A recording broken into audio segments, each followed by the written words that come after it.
Este é o podcast Cidade de Fato, um podcast para ouvir as vozes das cidades, um espaço de diálogo. No nosso 4º ano de atividades semanais, continuamos com nossas entrevistas com especialistas e a população. Cidade de Fato, o seu podcast favorito que pretende manter a conexão com cada um de vocês, oferecendo informações de qualidade. Nos acompanhe também pela rádio UFT-FM 96,9, todas as segundas-feiras, às 21 horas, e pelas redes sociais. Visite o nosso site no endereço www.cidadedefato.com.br. Vamos ao nosso episódio de hoje. Olá, eu sou Giovana Ferreira e este é o nosso episódio de número 110. O tema do programa de hoje é Mais-Valia e a Cidade de Fato. Para falar desse tema relevante, está conosco Edmar Araújo. Quero agradecer aos ouvintes pela audiência e dar um alô para a nossa equipe Cidade de Fato. Hoje está comigo o professor Basoli. Oi, professor. Olá, Giovana, retornando agora, em agosto, a gente teve um pequeno recesso em julho e já com temas extremamente relevantes. Então, vamos discutir um pouquinho essa tal da mais-valia fundiária. Nosso convidado de hoje é Edmar Araújo, economista graduado pela Universidade Federal Fluminense, especialista em política, planejamento urbano e regional pelo IPUR da UFRJ, mestrado acadêmico em estudos populacionais e pesquisas sociais na ENSE do IBGE, mestrado profissional em preservação do patrimônio cultural no IFAM, doutor em urbanismo pelo ProUrb da UFRJ. Atualmente, é pesquisador de pós-doutorado do LEDUB, do IPUR, da UFRJ. Olá, Edmar, seja muito bem-vindo à Cidade de Fato. Olá, Giovana, olá, Basoli. É um prazer estar aqui com vocês. Agradeço pelo convite. Neste episódio, o professor Edmar propõe, por meio de uma reflexão crítica, um olhar sobre os instrumentos do urbanismo a partir do conceito de mais-valia. Ao longo dessa conversa, vamos explorar a definição e os conceitos centrais da mais-valia no urbanismo, examinando os desafios impostos e discutindo possíveis soluções para o futuro das cidades a partir dessa perspectiva.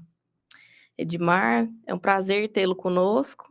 Eu gostaria de iniciar essa entrevista com a seguinte pergunta: o que é a mais-valia no contexto do urbanismo? Então, a mais-valia no contexto do urbanismo é todo o acréscimo no preço da terra gerado por condições. Essas condições podem ser o esforço do próprio proprietário, quando ele faz benfeitorias na sua propriedade, são aumentos gerais no valor da terra por esforços ou do proprietário, ou ações de outros indivíduos, ou mudanças na normativa, ou investimentos públicos. Então, todos esses fatores que influenciam no valor, no preço da terra, eles são considerados mais-valias. Então, assim, qual é a importância dessa discussão, né? É a gente entender que, na verdade, o preço do solo, né, o valor do solo, ele tem um componente coletivo que não pode ser apropriado por um proprietário de terras apenas. Ele tem que ser dividido por toda a coletividade, porque aquele valor ele não é um atributo do proprietário de fazer multiplicar aquele valor. Então, assim, são os investimentos, é a normativa urbanística, são todos esses aspectos que dão as diretrizes para o uso e a ocupação, as densidades, os parâmetros, os diferenciais de dotação de infraestrutura, a forma como as próprias classes sociais ocupam o solo urbano, né? Então, a gente sabe que as classes sociais, as elites, elas acabam se apropriando também, né, de valores que são gerados pela terra, pelas infraestruturas, pelos serviços, pelas concessionárias que fornecem os serviços urbanos.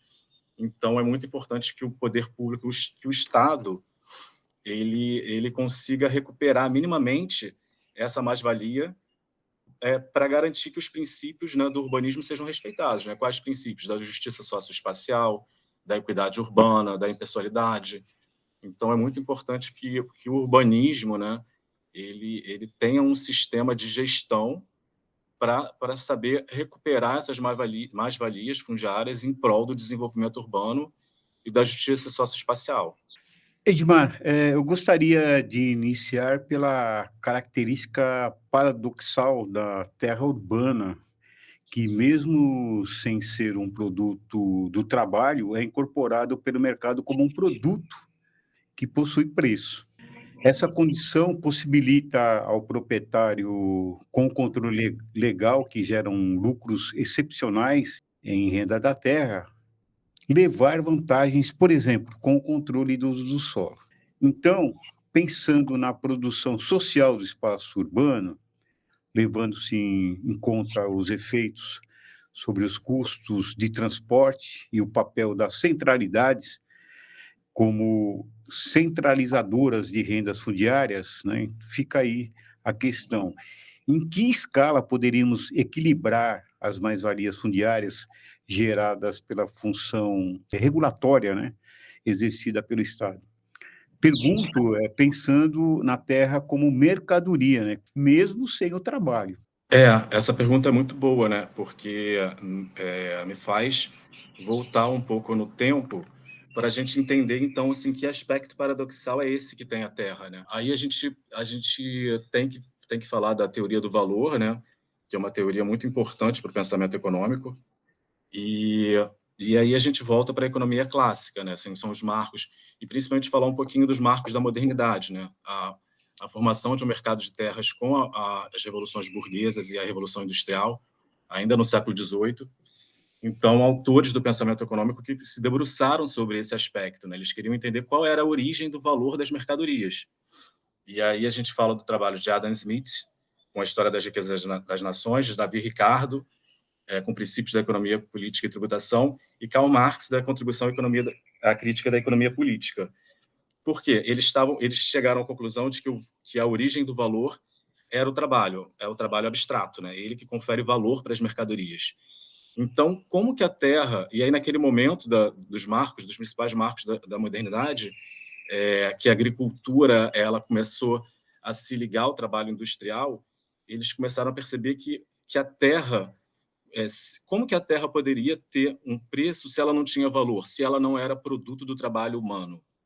E aí a grande questão surge, então, que, na verdade, o que conferia valor à terra era o trabalho humano sobre a terra, porque o capitalismo ele se manifestava principalmente nas cidades.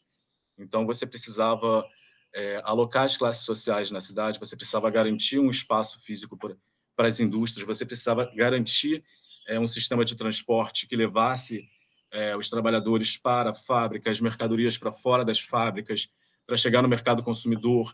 Então, o processo de circulação de mercadorias, de transportes, de pessoas, isso tudo foi gerando muitos valores. A burguesia, que gosta de se assentar na terra, com distintivos sociais, então ela quer se afastar da população mais pobre, ela quer parâmetros urbanísticos diferenciados. Então, a terra urbana ela passa a ter vetores de desenvolvimento, de valores diferenciados, de processos de ocupação que se traduzem exatamente no nível de geração de valor que se dá no processo produtivo, principalmente das indústrias naquele momento, né? Então, a grande questão era essa, assim.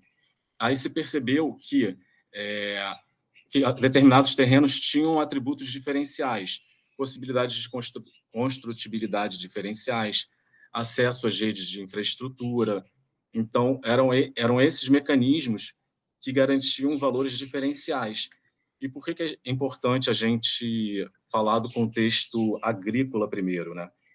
Porque o mundo rural ele cerca as cidades. Então, assim, você tem os valores da terra, do campo. A cidade, o que é o processo da cidade? Né? É um processo de artificialização do solo. Então, ela cresce em direção às áreas rurais, às áreas naturais, às áreas de preservação da natureza. E aí, ao ser incorporada, toda a terra que é incorporada à cidade, ela já tem um valor a mais. Ela já passa de uma renda absoluta para uma renda diferencial. E aí, nisso, conforme você vai tendo as rendas diferenciais, por localizações diferenciadas, por capacidades de construção diferenciadas, você vai começando a ter magnitudes da renda da terra que permitem, que justificam a construção em altura.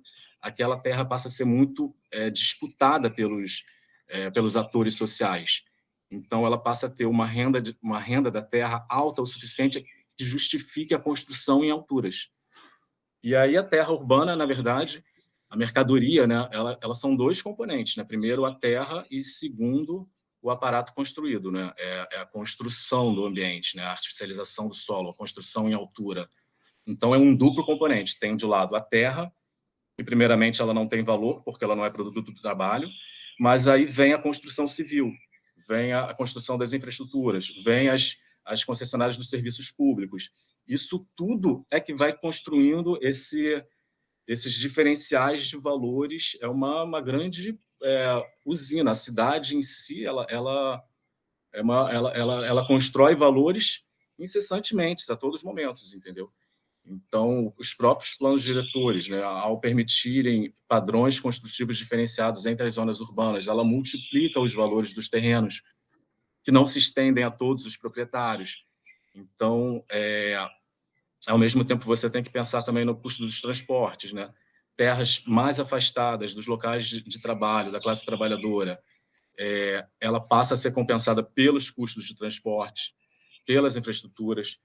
Então, eu acho que a característica paradoxal da Terra é um pouco essa, né? Assim, ela, ao mesmo tempo que ela não tem valor, a cidade ela passa a ser esse espaço, né, em que todas as classes estão ali. Tem os meios de produção, tem os trabalhadores, tem os donos dos meios de produção.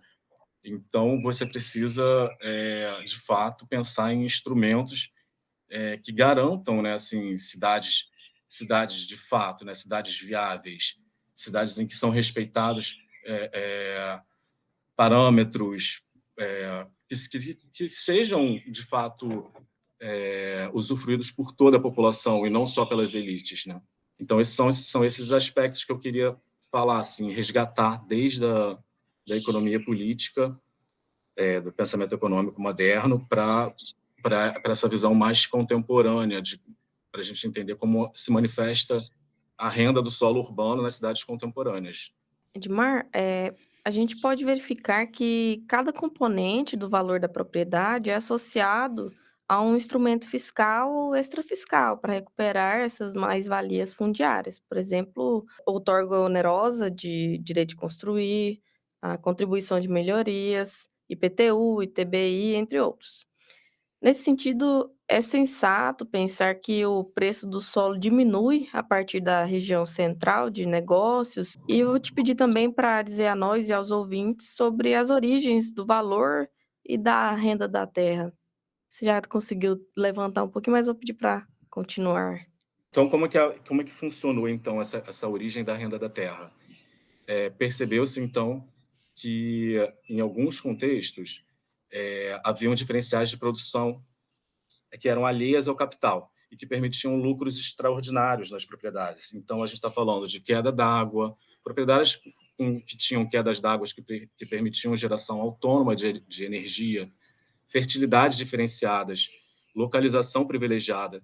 Tudo isso aumentava a taxa de lucro dos capitalistas agrícolas.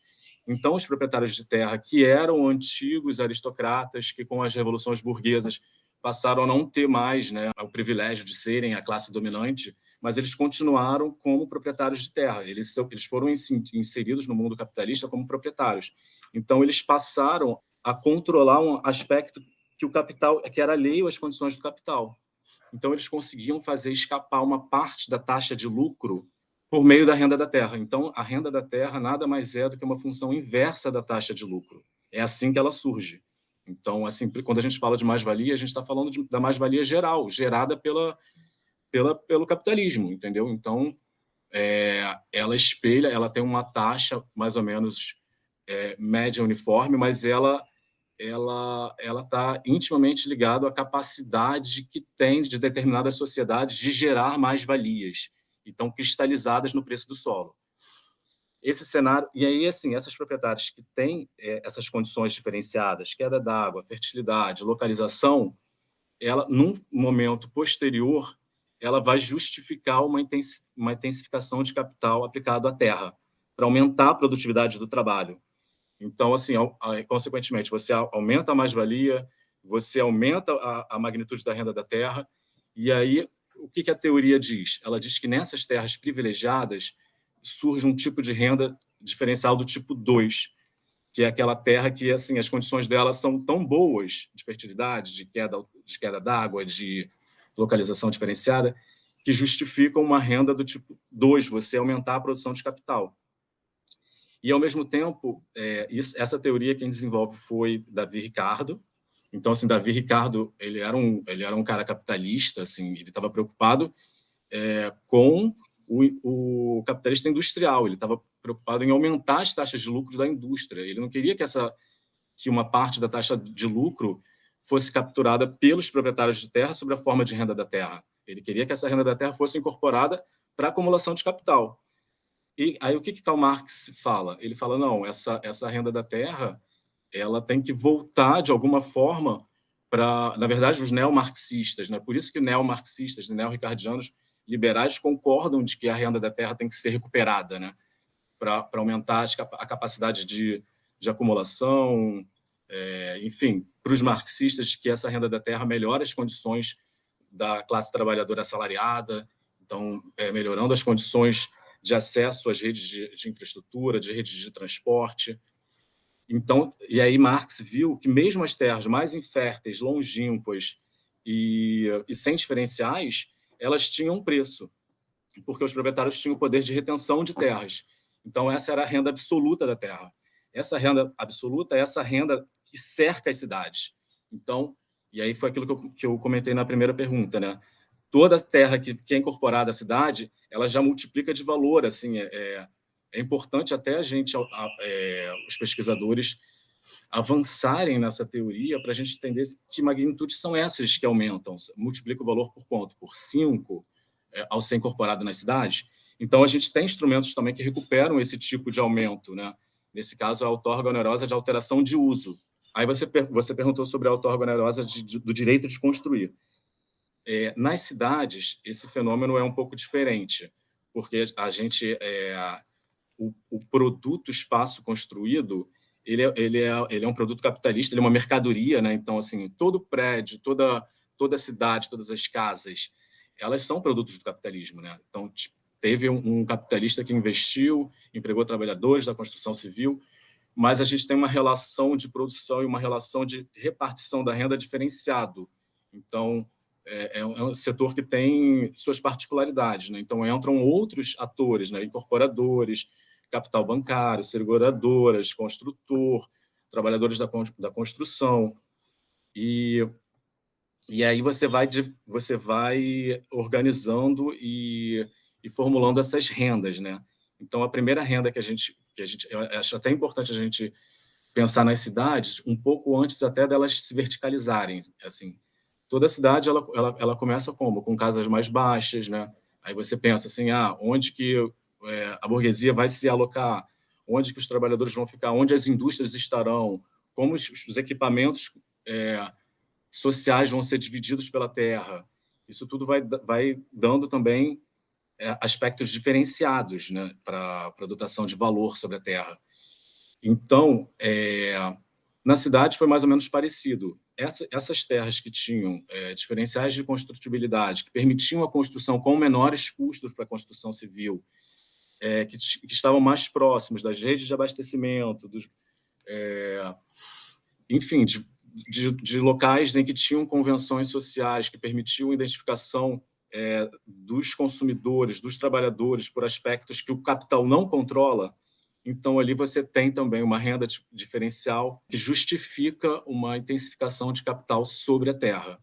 Basicamente, ela justifica uma verticalização, uma construção em alturas.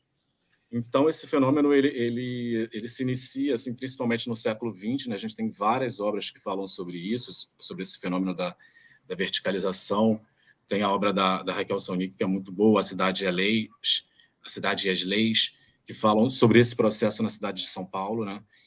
Então, você pensa a cidade de São Paulo naquele primeiro momento que ela era toda casas, principalmente aquela região ali mais novas dos residenciais, dos loteamentos exclusivos, que tinham parâmetros com avenidas largas, com jardins, com afastamentos e recuos que você construía, você permitia uma qualidade ambiental maior, né?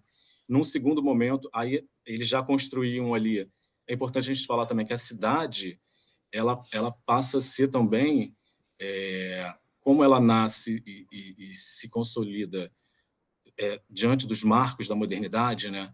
Então, Revolução Industrial e Revolução Burguesa, a Inglaterra, esses países, né, centrais, a França, os Estados Unidos, a Alemanha, eles passaram a entender que todas as empresas que prestavam serviços, elas seriam capazes de criar valores diferenciados em qualquer cidade que elas fossem atuar.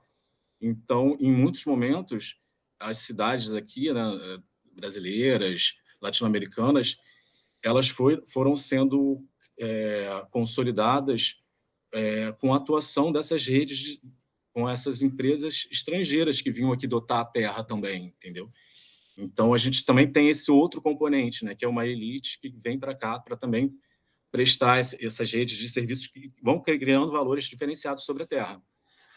E aí, em um segundo momento, assim, com a modernização, com o advento da tecnologia da construção civil, com a construção em altura, essas terras começam a ter uma renda alta o suficiente, e aí também a gente não pode deixar de falar dos aspectos da economia, que é a lei da demanda e da oferta, né? Então, assim, se há uma procura muito grande pelas classes por estarem em determinadas terras, aquele valor vai ter uma disputa por aquelas terras, né? E isso também vai subir o preço dela.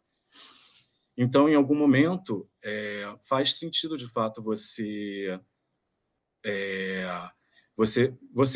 colocar parâmetros urbanísticos que você multiplique, e você crie solo, né? Que você crie a construção em altura.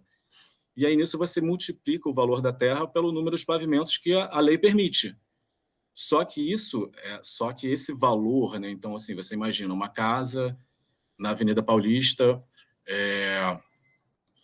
que você permite construir em 20 andares. Aquele proprietário ele vai se apropriar de um valor 20 vezes maior do que era aquela propriedade dele. Só que esse valor, ele na verdade, ele não é um valor dele, que pode ser apropriado por ele. Ele é um valor coletivo, que foram as redes de infraestrutura, são aspectos totalmente coletivos, e você não pode se apropriar desse valor, porque a lei permitiu você construir em 10 andares, né?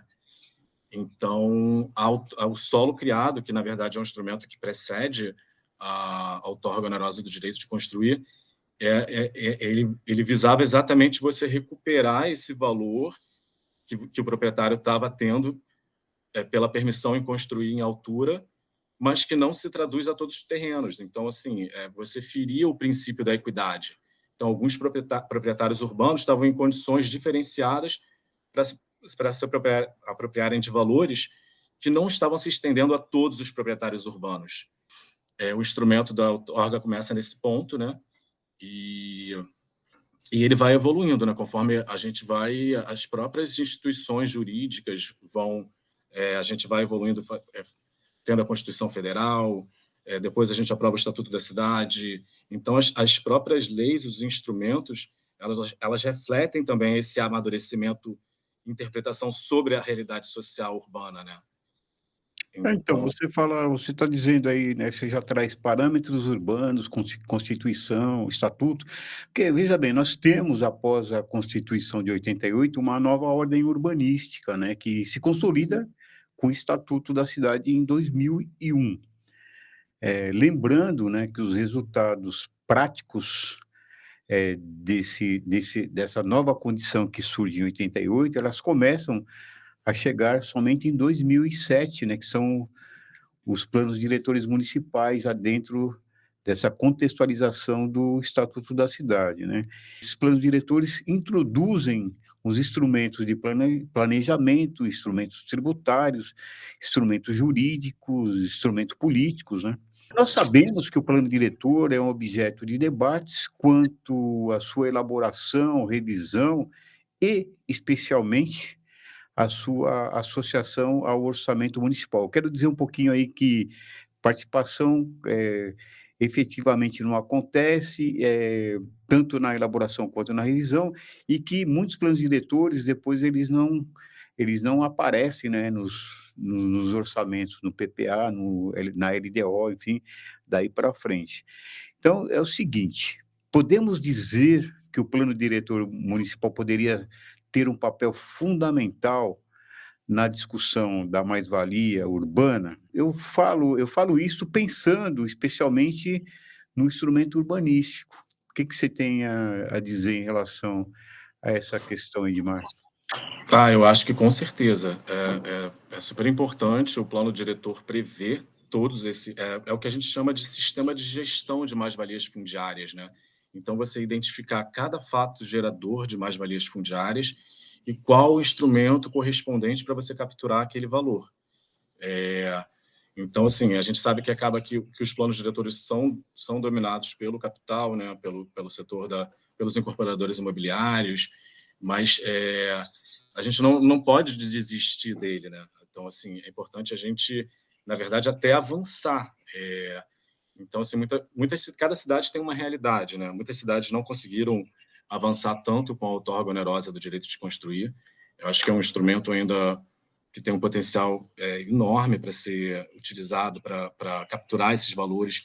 E mesmo quando ficam também uma disputa dentro da própria cidade, dentro do próprio contexto municipal, para ver para onde que vão esses recursos, né, tão importantes do solo criado. Então, assim, sobre também esses instrumentos que compõem, né, esse sistema de captura, de recuperação de mais-valias fundiárias, é importante também a gente falar da contribuição de melhorias, que são as mais-valias geradas por investimentos públicos, né, em determinadas áreas da cidade, que aumentam o valor das propriedades. Então, tem um instrumento capaz de recuperar exatamente aquele valor que foi adicionado às propriedades pelas obras prestadas. Tem o IPTU também, né, que talvez seja o instrumento que mais recupere mais-valias fundiárias no Brasil. É um imposto fiscal, né? Mas ele está previsto também no Estatuto da Cidade. Ele assim, ele não pode substituir os outros instrumentos. Ele não pode substituir a outorga onerosa. Ele não consegue atuar sobre o solo criado, recuperar sobre esse valor adicionado pelos parâmetros que justificam a construção em altura. Então, esse sistema de gestão, ele tem que atuar, cada instrumento vai capturar aonde o outro para. Então, você consegue ter uma noção mais agregada de todos os fatores que influenciam na valorização das terras, sabe, urbanas. Então, eu acho que é um desafio, sabe, principalmente nesse contexto urbano que a gente vive de favelização. Então, é importante que os movimentos sociais se apropriem dessa discussão também, que saibam que ali tem recursos que estão sendo disputados e que podem ser utilizados para a criação de moradias populares, para a criação de redes de transportes, de redes de infraestrutura urbana. Eu vejo como um outro aspecto da própria luta de classes. Assim, você tem recursos que estão sendo gerados pela legislação, pela lei, e que a interpretação jurídica ainda permite que eles sejam disputados pelos atores sociais. Então, eu acho que a gente não pode desistir, não pode entregar essa luta de bandeja para o mercado. A gente tem que empoderar os atores, a academia, os pesquisadores, os movimentos sociais, para eles entenderem que ali tem recursos que estão sendo disputados e que os instrumentos urbanísticos permitem que esses recursos sejam voltados para eles mesmos, para melhorar as condições dos salários, das condições dos aspectos da reprodução da força de trabalho. Eu acho que a participação ainda é muito pouca, com certeza, mas mesmo em locais em que você tem, né, assim, uma supremacia do capital, você vê como São Paulo, por exemplo. São Paulo evoluiu muito recuperando valores do solo criado. E você percebe, assim, eu estou no Rio de Janeiro, né? Então eu vejo como essas diferenças de preço intra-urbanos no Rio de Janeiro, ela é muito mais difíceis de alocação, sabe? A terra urbana está ficando muito cara, está ficando impossível para o trabalhador habitar em condições dignas na cidade, né? Então, a gente tem que, na verdade, diminuir esses diferenciais do preço da terra, torná-la mais uniforme e criando condições de produção de moradia que sejam minimamente negociáveis, né? Professor, e nesse contexto nacional, né, de quase inexistência de planejamento e estudos que asseguram, essa efetividade dos planos diretores, asseguram que eles estão cumprindo o papel que eles foram propostos, desde a sua elaboração, sem participação popular, parte não seguem essa trajetória do orçamento municipal essencial para a efetivação prática do conteúdo aprovado, lembrando que estamos falando de uma lei municipal, né. Então fica a reflexão para que você nos ajude a pensar se teríamos um caminho para apontar nessas discussões de elaboração e revisão destes planos, que são elementos que demonstrassem a importância da associação das mais-valias ao instrumento urbanístico. Foi o que eu te falei, assim, eu acho que é importante, assim, a gente tem esses parâmetros, né? Então, assim, a gente tem avançado, acho que os planos diretores têm entendido que é preciso criar coeficientes de aproveitamento únicos para toda a cidade, para a gente garantir esse princípio da equidade urbana. Então, assim, a gente trabalha muito quando a gente vai analisar um plano diretor. Ah, tem coeficiente de aproveitamento básico? Tem, é igual a 1, é unitário? Sim. Então, a partir daí, todos os diferenciais, a partir do máximo, são recursos urbanísticos coletivos. Então, assim, eles têm que ser disputados pelos movimentos de moradia, entendeu? Então, eles não podem ser relegados. Assim, a gente tem um exemplo do que está acontecendo aqui no Rio de Janeiro agora, por exemplo. Pela primeira vez, o plano diretor ele previu a outorga onerosa do direito de construir. Ele estabeleceu um coeficiente de aproveitamento básico unitário para toda a cidade. É claro que tem os zoneamentos, as leis de zoneamentos que vão colocando coeficientes diferenciados, mas todos esses recursos, quando a construção civil quiser construir a mais do que o único, esses recursos são coletivos e é importante que os movimentos sociais de moradia estejam atentos a isso. Então, vá lutar nas câmaras quando forem discutidos, nas audiências públicas, porque são recursos que pertencem a eles também. São recursos que deveriam ir para o Fundo de Desenvolvimento Urbano e muita gente fala, né? Então quando esses recursos são recuperados, vão para o Fundo de Desenvolvimento Urbano. Qual a porcentagem desses recursos para a construção de moradias, para a moradia social? Para quanto que vai para financiar a preservação do patrimônio cultural de um município? Então, tem várias formas, vários mecanismos de você estar atuando nesse cenário, né? Aqui no Rio de Janeiro, eles estão agora previram também a transferência do direito de construir, que é um outro instrumento também capaz de recuperar mais-valias fundiárias, mas é importante a gente colocar também qual é o limite desse instrumento, né? Porque é um instrumento que permite que proprietários particulares negociem entre eles potenciais construtivos que deixam de ser arrecadados pela outorga onerosa. Então, assim, os planos diretores eles têm que, inclusive, eles têm que prever, sim, a transferência do direito de construir, mas limitar, porque ela acaba sendo também uma artimanha do mercado para negociar recursos que deveriam ser negociados pelo poder público entre particulares, que vão decidir o que fazer com esse investimento. Então, agora a gente está tendo uns casos bem complicados aqui no Rio, de usar a transferência do direito de construir para reformar estádios de futebol, para criar autódromos em áreas de preservação do meio ambiente. Então, ao mesmo tempo em que se comemorou muito que a outorga onerosa finalmente estava sendo prevista, regulamentada, utilizada pelo Plano Diretor Municipal do Rio de Janeiro, vão pipocando outras leis de interesse do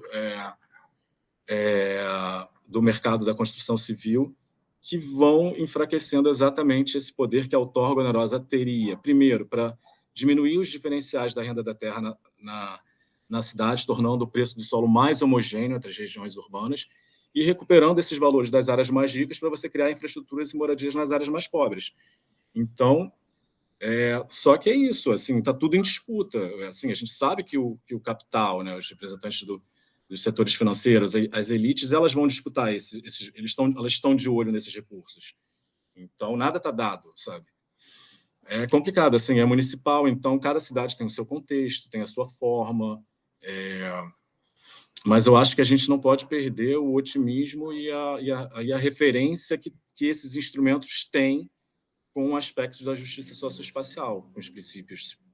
Não, só para complementar, não teria a ver, Edmar, com orçamento participativo, por exemplo, essa discussão vir para o orçamento participativo, para um fortalecimento. Eu pensei aqui, enquanto nós estamos conversando, como eu coloquei para você anteriormente, né?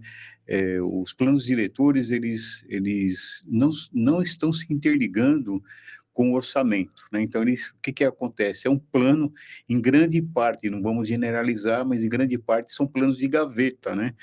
Então, talvez aí uma das discussões que poderiam vir, porque o orçamento participativo, ele não se interliga com o plano diretor e surgem novas propostas, então aí talvez não seria um momento de intervir, ou até, a gente tem discutido aqui já até com algumas ações, estamos trabalhando já esse ano, e a gente quer criar uma alternativa no próximo diretor da cidade de Palmas, incluir plano de bairros, né? Então, talvez o plano de bairros interligado ao orçamento participativo teria uma demanda mais próxima da realidade das cidades. Enquanto nós conversávamos, eu fui pensando alguma coisa em relação a isso. O que você acha? Qual a sua opinião?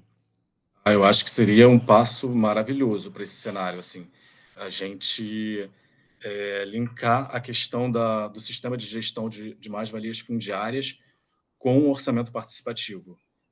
E aí, se você conseguisse ainda organizar isso dentro dos planos de bairro, o quanto de cada bairro tem de estoque construtivo que geram recursos urbanísticos e que podem ser recuperados e investidos no próprio bairro, isso seria um salto gigantesco, eu imagino.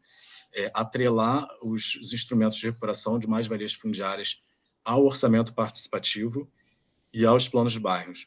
Eu acho que faz todo sentido. Acho que a gente a literatura não aborda isso claramente, e seria uma forma de controle até, né? De você disputar o orçamento, de cada bairro entender o quanto de estoque construtivo que está sendo gerado ali dentro daquele bairro e que pode ser recuperado para os interesses do bairro, né? Então, estão sendo disputados também, né? Eu acho que seria um salto gigantesco. Não é uma coisa difícil de se fazer, de você entender o que está sendo gerado aqui, o que pode ser investido aqui, o que você pode compensar no bairro vizinho que é mais carente. Foi assim, eu nunca tinha pensado exatamente sobre esse aspecto que você mencionou, sabe, sobre o orçamento participativo e os planos de bairro, mas eu acho que sem dúvida nenhuma, seria um marco importantíssimo para o sistema de gestão e recuperação de mais-valias fundiárias. Estamos chegando ao final do nosso programa de hoje e assim gostaríamos de pedir para o nosso convidado que deixe uma indicação cultural para os nossos ouvintes e também nos diga, para você, Edmar, o que são as cidades de fato? Eu acho que as cidades de fato, para mim, são essas cidades em que todas as mais-valias fundiárias elas são recuperadas e divididas entre todos os habitantes. Em prol, eu acho que eu teria muita vontade de pensar numa cidade modelo em que todas as mais-valias fossem recuperadas, em que o preço do solo fosse controlado, em que não tivesse um diferencial de renda tão grande entre as elites e a classe trabalhadora, em que você pensasse a cidade com menos barreiras segregacionais, com menos diferenciais de renda, cidades mais justas, que respeitem o meio ambiente. Isso, para mim, são cidades de fato. E sobre a indicação cultural, é o livro da Raquel Ronick, Guerra dos Lugares, que eu estou louco para comprar para ler. A colonização da terra, da moradia na era das finanças. Eu li o livro dela agora também há pouco tempo, As Leis e a Cidade, então acho que deve ser um complemento sobre essa teoria marxista, e essa seria a minha indicação. Para dizer que a Raquel já esteve conosco aqui, conversando um pouco sobre Guerra dos Lugares. Muito interessante. Vou resgatar para ouvi-la. Muito bacana. Pessoal, esse episódio trouxe um olhar bem interessante e valioso, né, sobre as cidades. Sim, é importante, como o Edmar colocou, né, a recuperação da mais-valia fundiária urbana. Eu estou fazendo recorte para a Sim, urbana. Eu acho que é de suma importância, até por conta de que, de pensar a cidade, né, sobre outra perspectiva, né, principalmente, em cidades onde a retenção imobiliária. Nós temos aqui 6 milhões de metros quadrados no centro da cidade, nós temos glebas no centro da cidade vazias, né, então isso, eh eh, se nós formos aplicar a recuperação de mais-valias, por exemplo, isso foi, entregue em dação em pagamento há 35 anos atrás, e não houve qualquer investimento, né, do capitalista, e agora ele tem uma renda extraordinária sobre essa terra, e sem qualquer divisão, né. Inclusive, nós temos, muitos proprietários de terra que sequer estiveram aqui, né, não conhecem, alguns nem conhecem Palmas. Então veja bem, são Nossa. essas questões que eu acho que é importante. Quem está aqui está perdendo muito, essa percepção que eu acho que é importante, de perda real mesmo para a cidade, né. Então quem está vivendo na cidade, tem aí, além da questão sanitária, nós temos um problema de dengue, um monte de coisa aí, né, porque esses terrenos são, obviamente, são depósitos, terminam sendo depósitos de lixo e tal. Então, enfim, aí eu acho que a conversa é muito boa, viu, Giovana, porque amplia muito. A discussão não fica só na mais-valia, vai embora. Então, é Uhum. bem sim, interessante. muito bom. Agradecemos imensamente ao convidado e mandamos um abraço a todos os nossos ouvintes. Até o próximo episódio. Muito obrigado, Giovana. Muito obrigado, professor Basoli. Foi uma honra estar aqui presente. Maravilha, obrigada a você. Cidade de Fato de hoje contou com Giovana Ferreira na locução, Júlia Conca, Érica Nascimento, Giovana Ferreira, Aline Silva e Karine Correa no desenvolvimento de conteúdo, Rodrigo Basoli no design gráfico, apoio técnico e edição, professor João Basoli na produção e coordenação geral. Agradecemos imensamente aos nossos convidados e à equipe do Cidade de Fato, mas especialmente a você, nosso ouvinte. Na semana que vem, voltaremos com novos temas e novas entrevistas. Até lá!